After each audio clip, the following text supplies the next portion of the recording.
Good morning, friends, on this Monday morning. You are listening to Daily Morning Podcast. I am Devash from HDFC Securities. Today it is 26th of October. US stock benchmarks closed mostly higher on Friday after pairing early losses. In US economic data, the IHS market PMI indexes for both services and manufacturing side of the economy rose in October, showing the fastest rate of expansion in 20 months.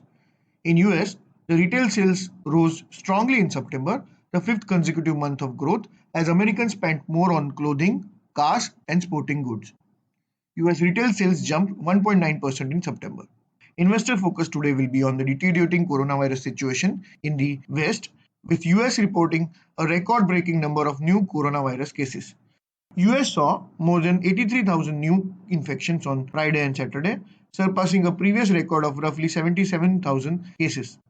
The Spanish government on Sunday declared a national state of emergency that includes an overnight curfew in hopes of not repeating the near collapse of country's hospitals. In India's corporate news, Tata Motors is actively scouting for a partner for its passenger vehicle business. ICICI Lombard General Insurance reported 35% rise in net profit.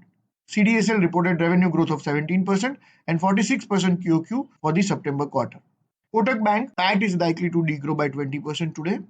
Torrent Pharma revenue for the quarter may grow 4.5%. In markets, Indian equity benchmark indices recovered almost entire losses of the previous session on Friday. At the close, Nifty was up 33 points at 11,930. For the week, Nifty closed by 1.4% higher. Optimism is gradually returning to the broader markets. The erstwhile neglected sectors like PSU, metals, oil and gas, and banks seems to be back in favor at the cost of defensives. That's all for the day. Investment in securities market is subject to market risk. Do read all the relevant documents before investing. Disclaimers, do visit our website www.hdfcsec.com. Thank you for listening in and have a profitable week ahead.